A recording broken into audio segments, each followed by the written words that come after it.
everyone, my name is Diana and I run all things laser earrings, and I'm here with my first YouTube tutorial.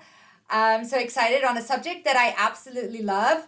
I'm going to be talking about inlay earrings and Kerf. It's not that I love Kerf, but I love what you can do with Kerf, and once you've figured out Kerf on your laser, there are so many really fun, cool things you can do. You can make inlay earrings like these. You can make interlocking earrings like these.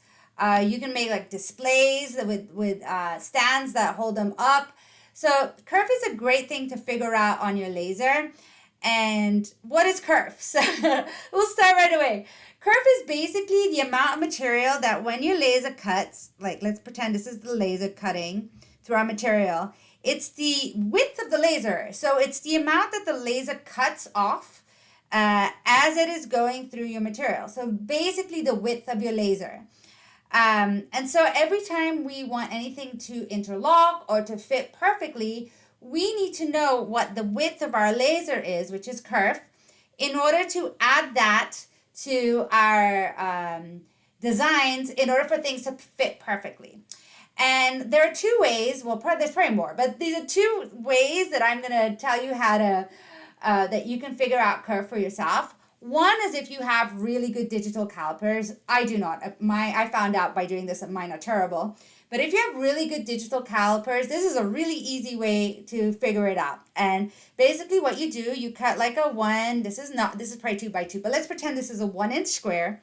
You cut 1-inch square, and then you cut another 1-inch square, and then you cut it in half. So what you're doing is that you have your 1-inch square and you measure it and it will be 1 inch. And then you have your second square that you cut, and it's going to have like the amount of kerf that like your laser, when it cut through, it removed this amount of material when it cut in half. So you're going to measure this square too. And so it'll be around, 9, let's say 5 to make it easy. So you take away the 1-inch square from the measurement of the second square cut in half, and that will give you your kerf measurement. So, and this is normally my kerf measurement. You're going to see it's not my kerf measurement right now because we had a couple of earthquakes. So my machine is a little bit off and I have to go in there and spend a day realigning my mirrors and making sure everything's okay.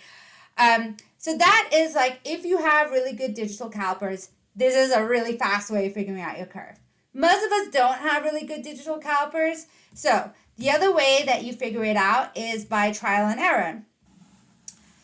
And if you're wondering, these are inlay earrings that I've all figured out with Kerf, and these are interlocking earrings that I have figured out with Kerf. Why interlocking? I mean like you have like the 2 bits and then you come together and you can interlock them into like a fun 3D earring. And this is not talking to me right here. We go. Okay. It has to be really tight. So there you go. Like, and if you have a really tight measurement like this, when you figure out your kerf properly, this is not going anywhere. And that is your objective, that you want earrings that fit in so perfectly that you can sell them like this, because this like is not going anywhere. This is solidly in there. Okay, so the second way, and in all my kerf design files, I provide a little template like this just so you can figure out your kerf yourself by trial and error. So this is the second way. Most people's kerf is around from 0.007 up to 0.01. So I figure like with these 3 basic measurements, you can pretty much figure if you need to go lower or if you need to go higher. Because like I said, it is trial and error. And what do you do? So I've cut out my design, like these stars and these stars here. And then what did I do? I cut out 3 different stars. One with 0.05, one 0.07, one 0.09.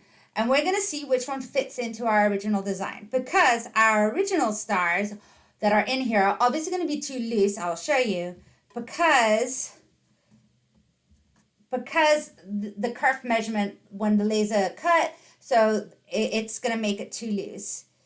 oh, wait a minute, so you see like this just falls all the way through. And we don't want this when we're doing inlay earrings, because for this we're gonna have to apply glue or we'll have to apply a backer, which there's no shame. If you're having a bad day and you're just like, I'm done with this, I show you here. You can just put a backer if you have an earring where you're just, the kerf is just really kind of not working for you.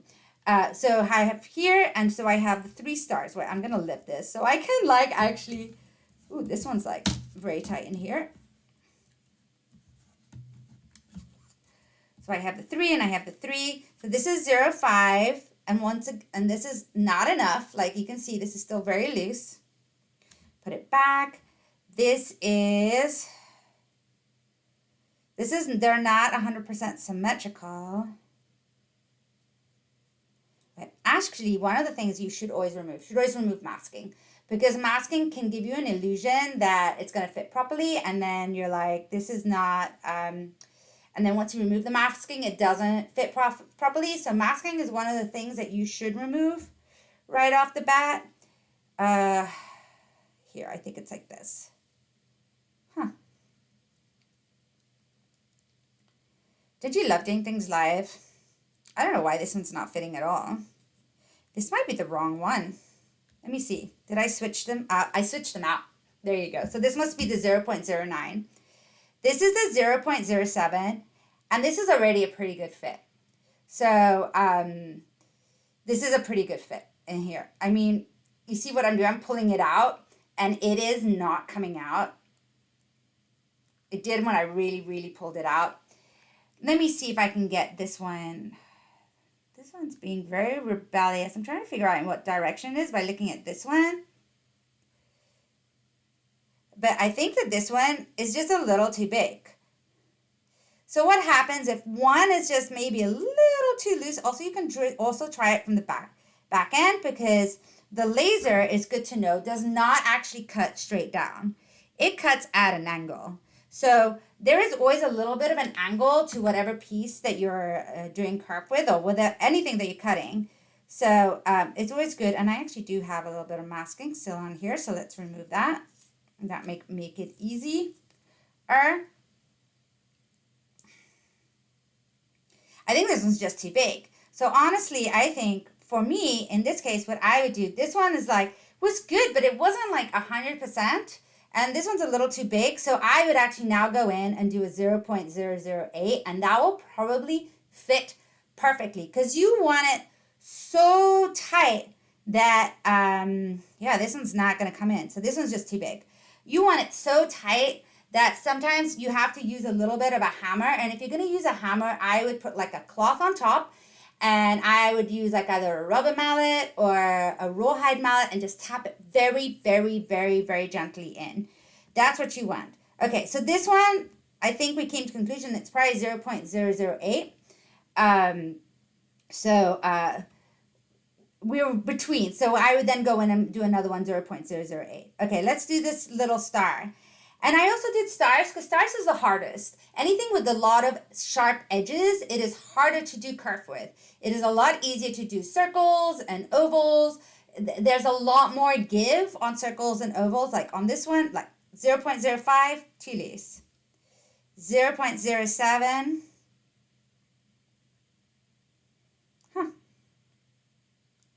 I must have switched these too. Sorry, guys. Oh, or it's just too tight.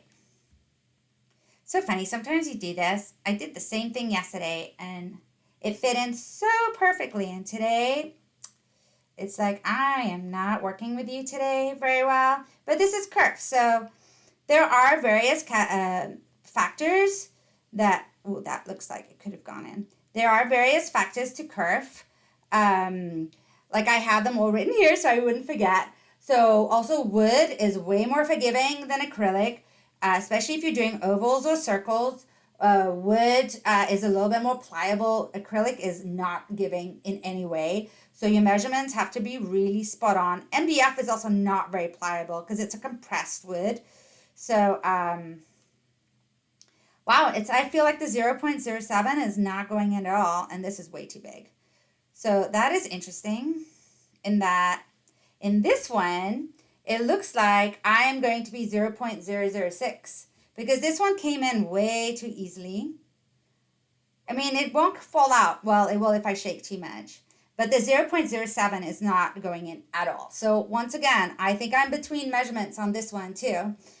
I am normally 0.005, but my laser is a little bit off right now, I've noticed. Because we had a couple of rattles, like literally within miles of my house. We shook. So I think it kind of made the laser go a little bit off. The mirrors are just a tiny little bit off right now. So yeah, so this one looks like I'm 0.008 and this is 0.006. So I would just redo them and like fit them in and make sure they fit really perfectly so they're super snug in. Like you see this one super snug in. This is what you want. Super snug in. You can sell this and you're not worried that it's going to fall out.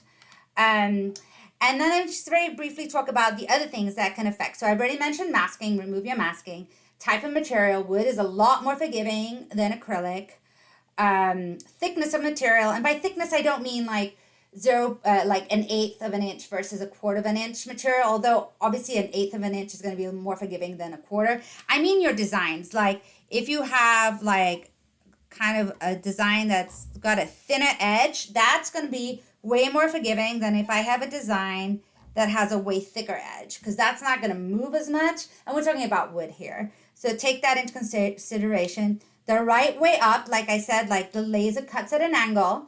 So you want to like try both way rounds. Of course, that can really be important if you're using like pattern ply or anything that has a print on it. Pay attention to in which direction you are cutting that print in, because that can affect how your acrylic or your wood fits in. So if you're having anything with a one-sided print, make sure you're cutting it the right way up. And then type of insert is what I meant, like an oval, anything that doesn't have corners, like a circle or an oval is way more forgiving. And you might actually have to increase your kerf a tiny little bit to anything that has a lot of corners, like a star or like a more complex design. So it's not like you find your kerf and that's it. Like we just found here, I have 2 different kerfs going on. I always suggest like testing it, doing a little test sheet, and seeing where you're at with that material. And normally it stays around that. It won't like vary like a crazy amount, but sometimes you do need to adjust. And then I just wanted to briefly talk about double, like you can also do double, like how cool is this? Like a double inlay. It wasn't coming to me, but double inlay. Oh, and the one thing I didn't mention is you only apply kerf to the piece that's going to be the inlay. The original piece stays as is. You do not have to touch it in any way. You are only applying kerf to the piece that's going to go in the inlay. So the outer edge. So for example, in this case, where I have 2 pieces here, let me pull it out. I will be applying kerf to the outer piece of this star and then to this inner star too. The inside stays the same. The inside of this and the inside of this stays completely the same.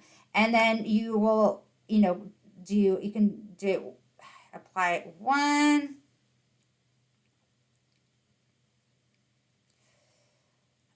get it in. It was in perfectly and now it's not wanting to come in. I don't know. I'm just having it.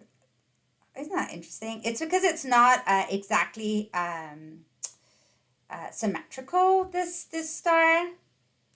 Actually, does this have masking? No, it's just like, so you go in. Let me find what this one went in perfectly here, and it's very tight to the point that if I had my rubber mallet, let me just reach out here for a second. Like I have like a rawhide. I also have a little bit of a rubber mallet, and what I do is I can just go in with a little chamois or something, some gentle, and I literally, like gentle to get it in so that it's flush with the original piece. There we go. Very, very gentle. It's in now. And now let's fit this one in. Oh, that's maybe the wrong, that's the back part. Is that it? I know you love it when things fit in perfectly and then you go in again and you're like, okay, we're just having a moment right here. But you guys saw it fit in perfectly. Oh, there we go. There we go. Once again, this is very tight. So I'm going to go in and I'm going to put my cloth on top and very gently, very, very gently. We just want it to still not flush. Very gently. There. And now it's just a tiny bit more a little flush. And now you have it and it's not going anywhere. So that's kind of what you want. You want a really, really tight fit. So I hope this really helped all of you. If you have any questions, leave them in the comments. If you would like more tutorials, you can join me in my Facebook group. It's a really positive, uplifting group where we help each other and I post tutorials and I help people with all their questions. I have a number of courses that you can do based on like how to make unique earrings with your laser machine, how to design earrings using LightBurn and Procreate. So let me know of any questions that you might have, and I look forward to making more YouTube videos, and thank you for watching me.